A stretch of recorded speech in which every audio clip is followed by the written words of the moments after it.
call the bank, I would change the locks, I would check every account and every bill and every calendar entry to understand what was real and what had been a performance.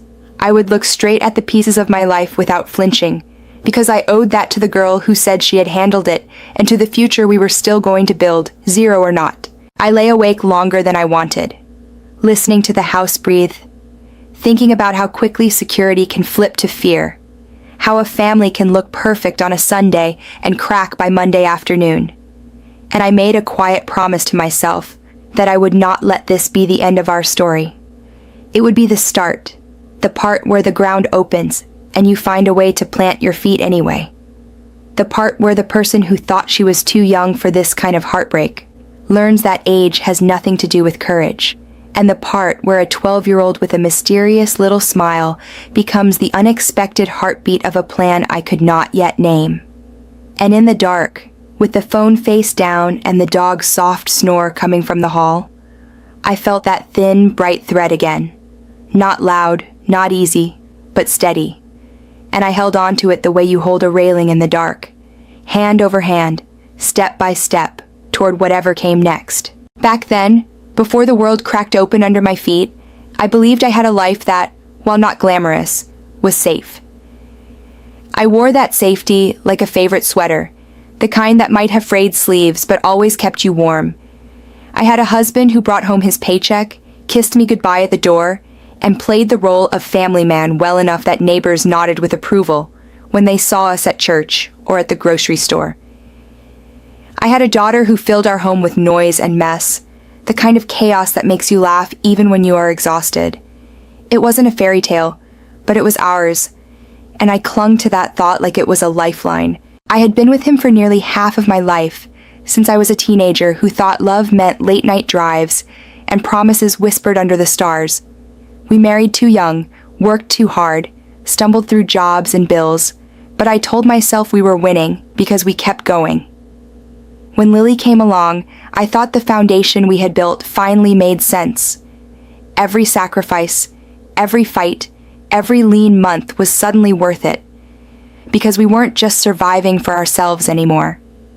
That belief became the story I told myself on the hard days, a story I repeated so often it felt real, unshakable. We saved with discipline, with grit, the way poor kids save because they know no one else will help them. The college fund was sacred. Every tax refund, every bonus, every overtime shift, every jar of rolled quarters counted.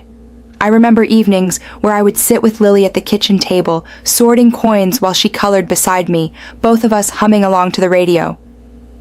Sometimes I'd tell her stories about the future, her walking across a graduation stage, me cheering from the front row, her suitcase packed for a dorm room in a city she chose herself. Those coins weren't just money. They were bricks of a dream I swore no one could touch. But the shadows had been gathering, even if I refused to see them. He had excuses for every late night, every weekend where his phone stayed glued to his hand. He talked about work travel, even though his job never really demanded it, about deadlines no one else seemed to know about. When I asked, he answered with half smiles and tired sighs, the kind that make you feel guilty for pressing further. And I believed him, because to not believe him meant admitting that my life might not be what I thought it was, and I wasn't ready for that truth. There were whispers too, friends who hinted, neighbors who tilted their heads and asked if everything was okay at home. I brushed it off with laughter, with quick answers that sounded believable enough. He's just stressed. He's working hard for us. I defended him, even when a small voice inside me said something was wrong, because if I let that voice grow, it would demand answers I wasn't brave enough to hear. Sometimes I would catch him looking at me strangely, almost like he was rehearsing a goodbye, but I explained it away as my imagination.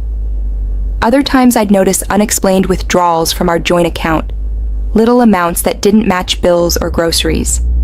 He said they were for work lunches, gas, things he didn't want me to worry about. I told myself trust meant not asking too many questions.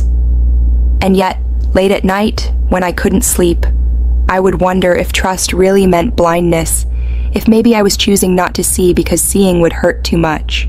The strangest part is how ordinary those final days felt.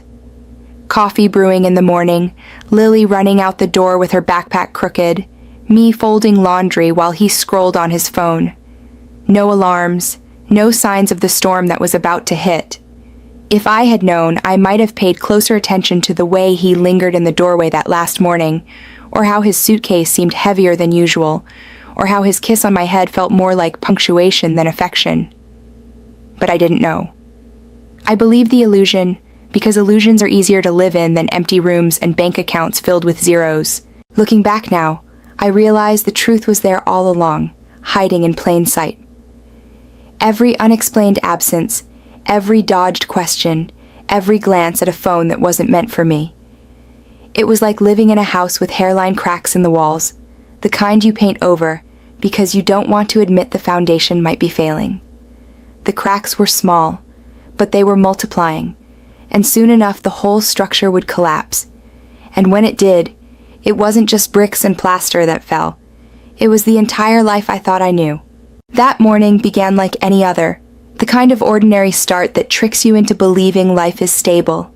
The dog padding softly across the kitchen floor, the smell of fresh coffee rising from the pot, the hum of the refrigerator blending into the ticking clock on the wall. And I remember thinking about errands and Lily's school project as I reached for my phone to complete the small ritual that always brought me peace, transferring a modest sum into her college account, like planting another seed in the soil of her future. But the moment the screen lit up, my entire body turned cold, because the balance that once held the promise of opportunity and security had been wiped clean to nothing. A flat, hollow zero that glared back at me with the cruelty of finality. And no matter how many times I refreshed or restarted the app, the emptiness did not change. It only deepened, until even my heartbeat seemed to echo with disbelief. At first, I fought to hold on to reason, clinging desperately to any explanation that didn't feel like betrayal, telling myself banks make mistakes, apps glitch, numbers sometimes vanish only to reappear minutes later. But as I clicked through the transaction history and saw line after line of deliberate withdrawals, my denial began to collapse in on itself. Each entry tied to days and nights when he had sworn he was working late or covering an emergency. And the sickening realization spread through me that the man I had trusted with everything had been quietly draining the life we built, while I folded laundry and packed lunches, blind to the theft happening under my own roof, and the shame of my blindness pressed down heavier than the shock itself. I ran to our bedroom with shaking hands, hoping to find proof that this nightmare was just misunderstanding.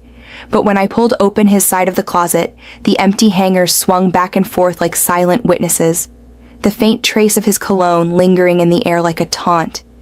And the sight of that absence hit harder than any shouted confession could have, because absence is its own kind of violence, leaving behind a space so loud and undeniable it swallows hope whole. In the nightstand I found a folded note, written in a hurried scrawl that looked nothing like the man who once wrote me clumsy love letters, words that cut through me with their coldness, claiming he needed time, insisting I not reach out, offering no apology, no explanation, just the arrogant assumption that I would accept this desertion as if it were inevitable. And I realized in that moment that he had not only stolen our savings, but had erased himself from our lives with the same ruthless efficiency. I sat on the edge of the bed, clutching that note until the paper creased under my grip, my chest heaving with questions that had no answers. How a man could betray the child who trusted him most. How I could have missed the signs stamped so clearly in hindsight. How I would face the world when the foundation of my marriage had crumbled overnight, and the weight of humiliation pressed so sharply against my ribs I could barely draw breath.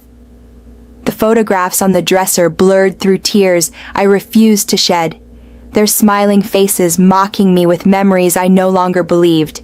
And in that suffocating silence, I felt the walls of my home closing in, each familiar object transformed into a reminder of deceit. The coffee on the counter growing cold, the phone screen still glowing with that merciless zero. And in the middle of it all, I understood that my life had split in two. The time before this moment when I believed in love, and the time after when nothing would ever be the same. When Lily came home that afternoon, the house was heavy with silence, and I tried to steady my face into something resembling calm, though my chest still ached from the note I had folded and tucked deep into a drawer, hoping she wouldn't find it. But children notice cracks no matter how carefully you hide them. And the moment she dropped her backpack in the hallway, her eyes fixed on me with that piercing clarity only a 12-year-old can carry.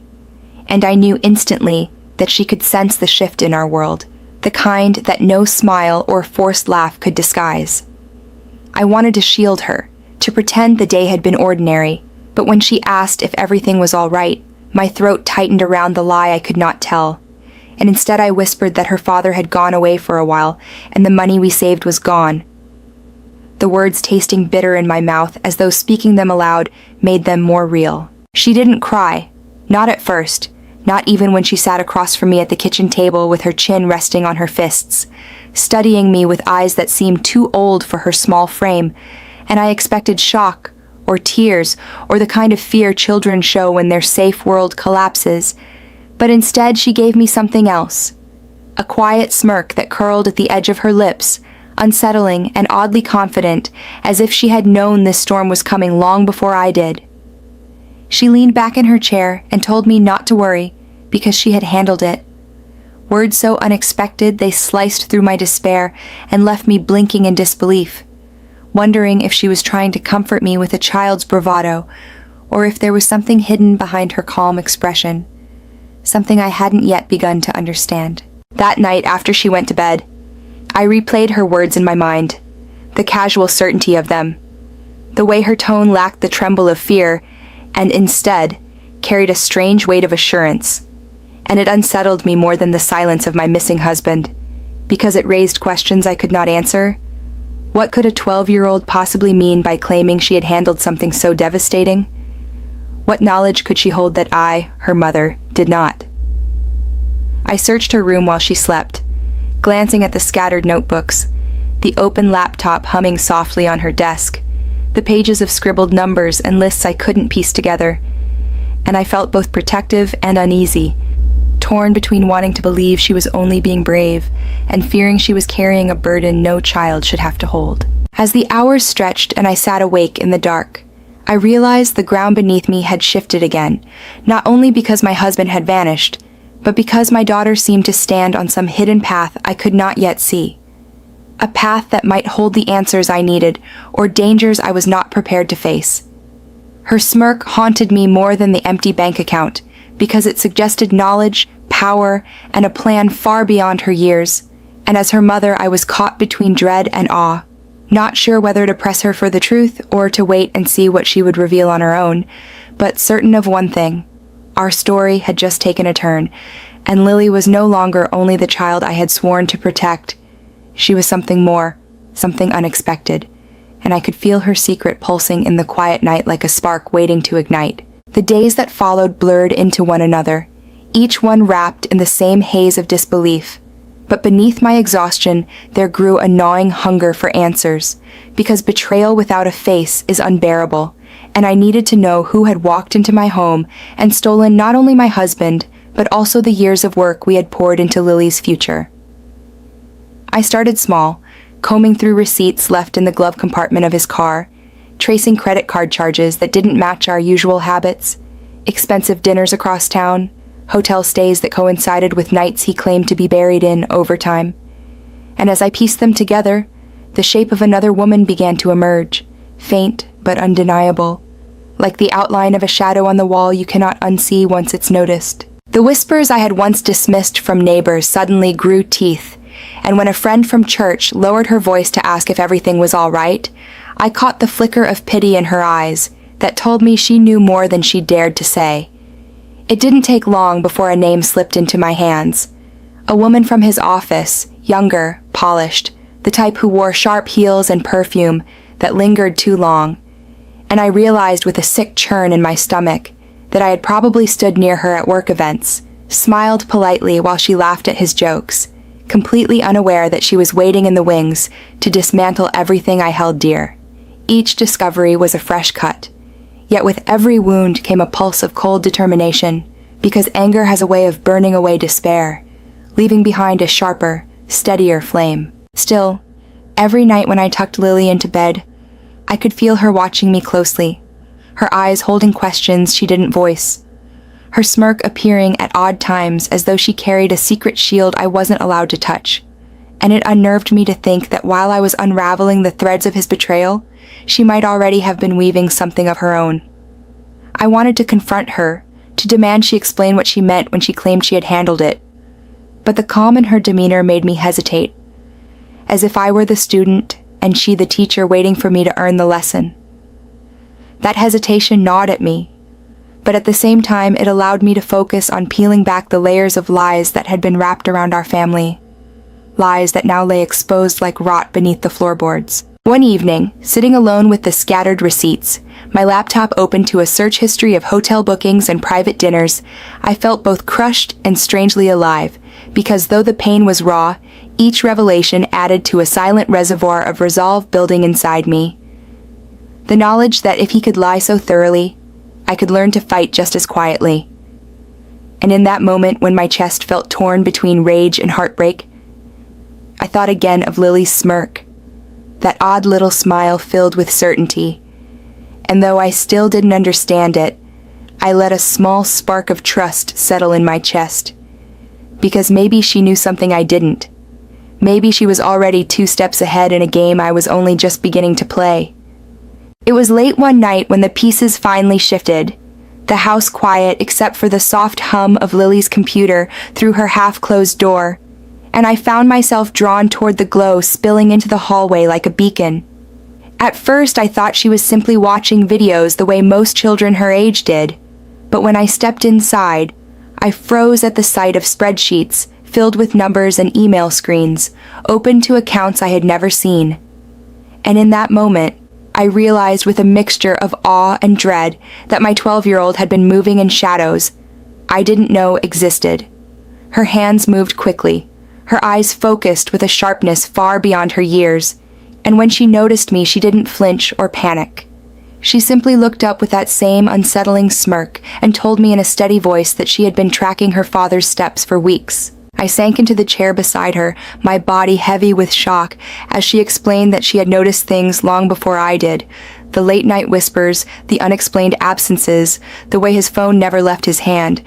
And instead of ignoring them, she had begun keeping records, copying details, even learning how to slip past passwords he thought were secure. With a pride that chilled me as much as it comforted me, she showed me screenshots of bank transfers leading to hidden accounts, drafts of emails to the mistress, and messages where he boasted about finally being free.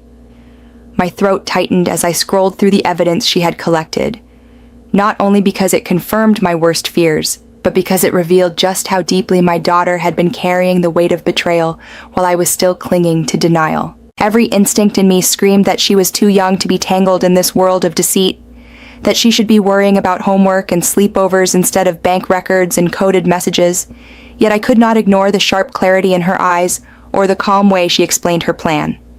She had already reported suspicious activity to the bank using his own login details, triggered alerts that would freeze his access if certain thresholds were met, and even set up a system to track when he tried to move money again.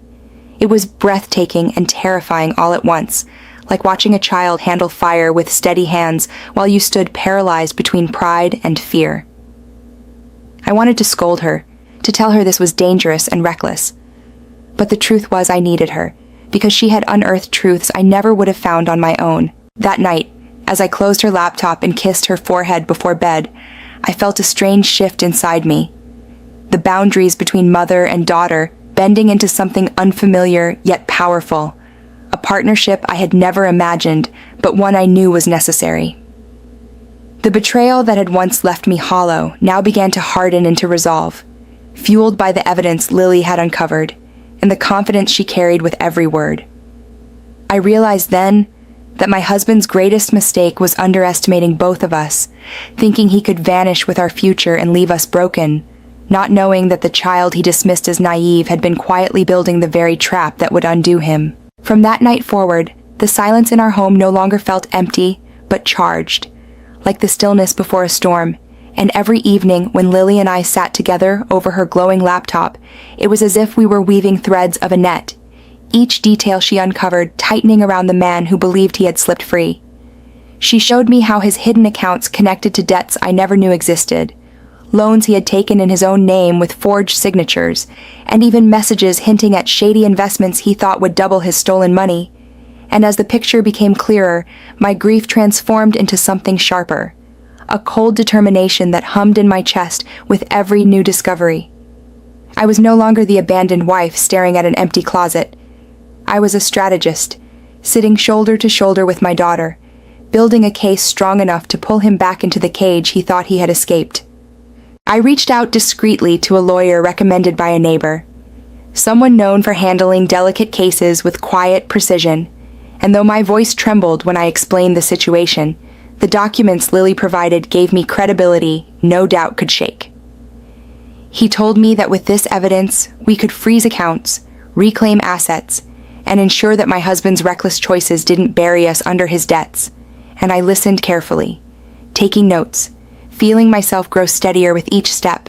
For the first time in weeks, I felt a sense of control returning, the kind of control that comes not from anger, but from careful preparation, and I promised myself that every move would be deliberate, patient, and precise, because nothing would give me more satisfaction than watching him stumble into the trap of his own making. Meanwhile, Lily pushed further than I ever expected, her young mind darting through trails of data with uncanny ease, pointing out connections I would have overlooked, mapping out how money moved and where it landed.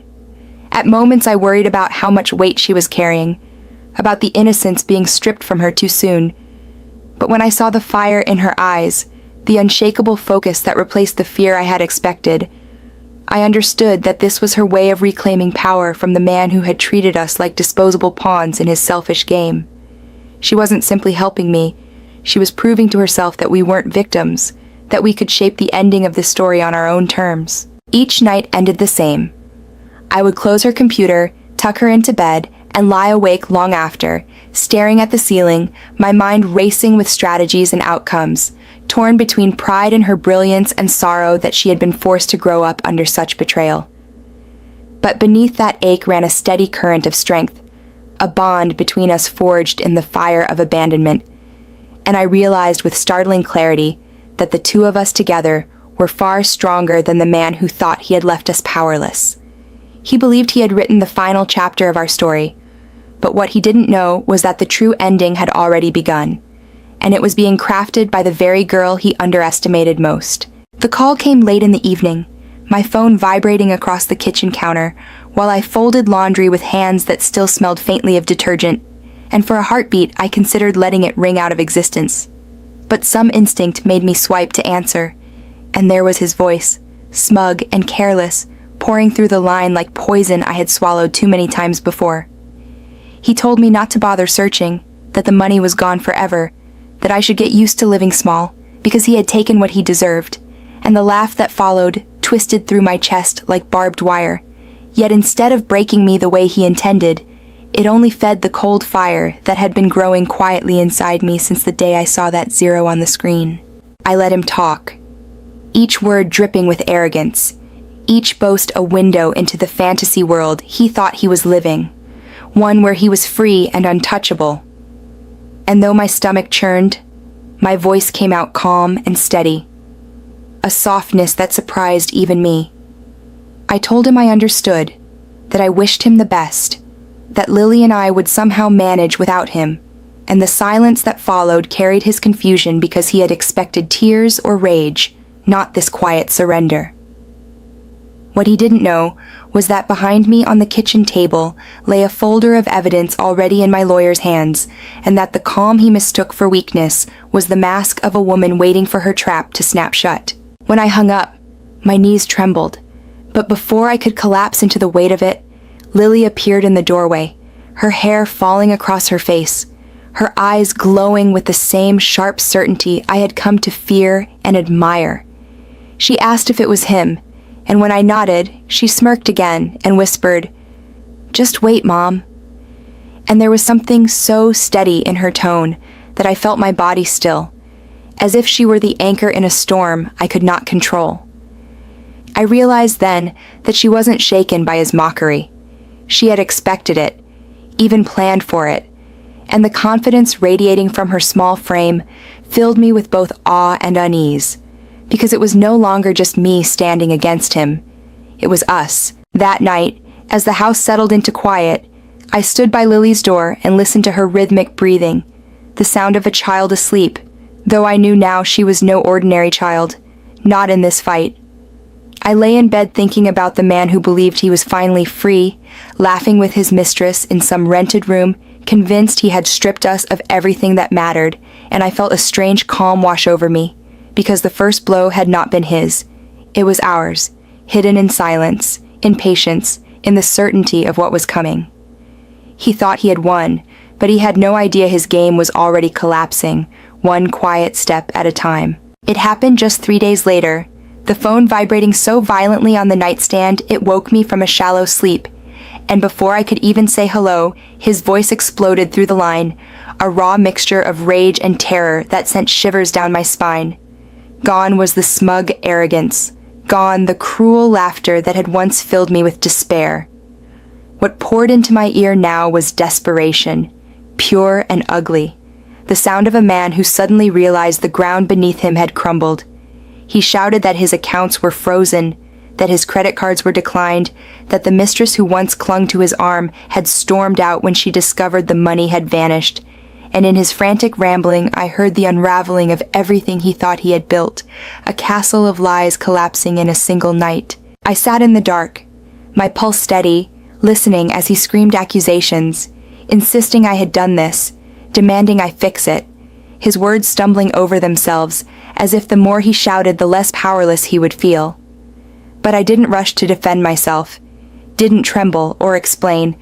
I simply let the silence stretch long between his outbursts, because silence is heavier than any reply, and it forced him to hear his own voice echoing back at him, raw and broken. For the first time since he walked out of our lives, the balance of power had shifted, and I could feel the weight of it pressing against my chest, not like fear, but like victory, carefully unfolding in the dark. What he didn't know was that it wasn't only the lawyer's precise steps that had sealed his downfall, it was Lily, my 12-year-old with her quiet smirk and unshakable focus, who had planted the seeds of his ruin. She had set alerts, redirected trails, and left digital footprints that exposed him faster than any adult could have. And though the thought of her carrying such cunning at her age both frightened and saddened me, I could not deny the fierce pride that rose in me as I listened to him crumble.